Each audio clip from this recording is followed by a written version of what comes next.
Appreciate everybody taking the time to be here. It's nice to be home for a day, and we turn around and leave tomorrow. The trip out to California was a learning experience. Certainly learned a lot about our group in a couple days. Certainly, probably more importantly, don't enjoy being 0-2. But a big word within the program this fall, early in the season, is perspective. And I think it's easy to talk about perspective, but when you're actually going through it and you're 0-2, it's not easy to swallow.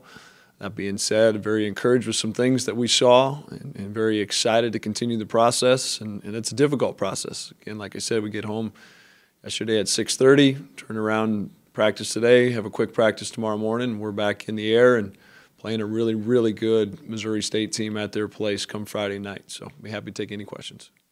Learning experience, anything on the offensive end, specifically with that last game against USC that, you kind of learned some things where maybe some of the point production is going to be coming from?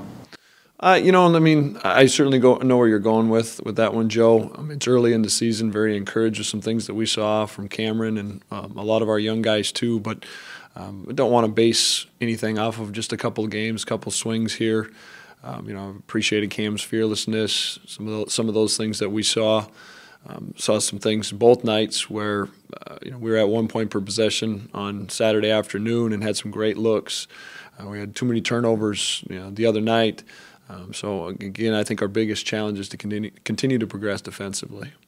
Frustrating that the team made so many mistakes, and you were a couple mistakes or lack of mistakes away from winning, or is it more encouraging that you don't have to play your best to hang with one of the best teams in the country? Losing's frustrating, and I didn't think we finished either half very well.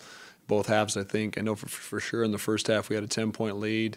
You go back and look at the box score, we led for 20 minutes and 10 seconds. It was tied for another. I think they only led for about 6 minutes. And so, there's some positives. There's some silver linings in everything that we can take. You go back to I think it was about the 5-6 minute mark, and we're in a timeout, and we got 3 sophomores and 2 freshmen. And not only are we playing, we're building a lead within those moments. So that's certainly encouraging against maybe one of, if not the best team that I've faced since we've been here from an overall talent perspective, depth perspective.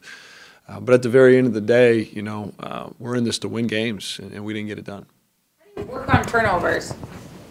You got to go through some things. There's only so many things.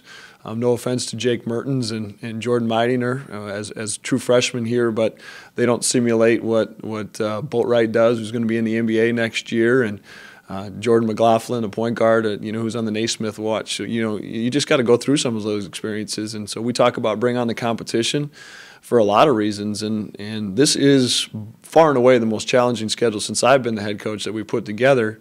And hopefully that challenges us, prepares us for, again, January, February, March. You talked about not just finishing games, but even finishing halves too. With a young team, is that something that maybe has to be addressed and emphasized a little more? Yeah, certainly we've addressed that. We've talked about it. It's something we've kind of set it up in segments this preseason where we're going to look at these first 3 games, not be reactionary to anything. Our lineups will stay pretty similar. Our rotations will stay pretty similar. And then coming out of Fridays, we'll see where we're at, if we need to make some adjustments. And really then after those first 7 games, our identity is pretty close to established, and we need to be rounding into form from the better part of December. And again, I keep talking about it, January, February, and March. It was a loss. Were you happy with the way your team bounced back in terms of effort after UCSB? Yeah, happy is just a tough word for me to swallow when you get beat, especially when you have your chances. What we really challenged our guys is we have tremendous guys. I think our guys, I know they have great intent. And we talk about the right things. Now the next step for us is to have our behavior consistently reflect our intent when the stimulus changes. When the lights come on and there's 40 minutes and there's an opponent that you don't know everything about. And I thought for the better part we did that, especially defensively, but the turnovers and the offensive rebounds that USC was able to do really cost us.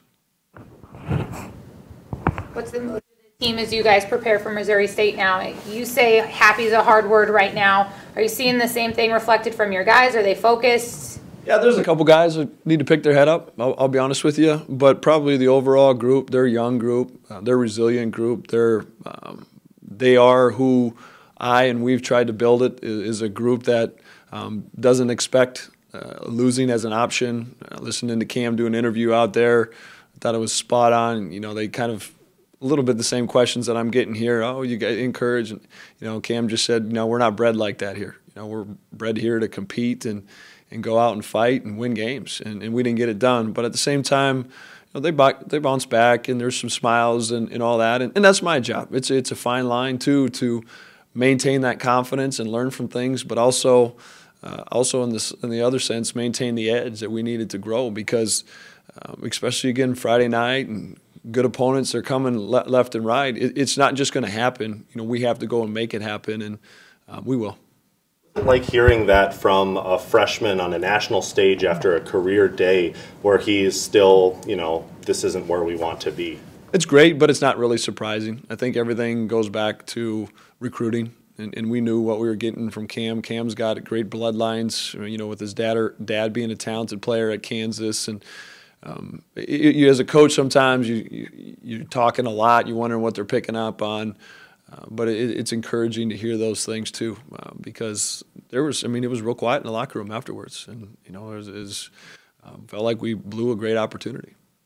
What are you emphasizing going into Missouri State? Nothing really different, Beth, than we've emphasized all along. Just continuing to get better, deep defending, rebounding, taking care of the ball. Again, you go back and look at Santa Barbara. We didn't defend very well. Thought we took care of the ball great. 8 turnovers on the road in your first college game of the season was really good.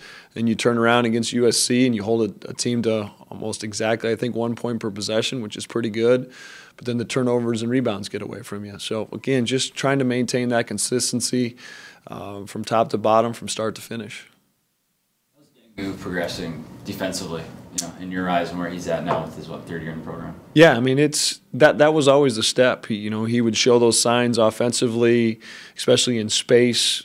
It was encouraged off, his big dunk he had against USC where there was a body in front of him. He was patient. He shot faked, went around, and then had a big dunk. But, yeah, you're starting to see the carryover on the defensive end. Got on him a little bit. He missed a defensive assignment from a scouting report against Boatwright that cost us.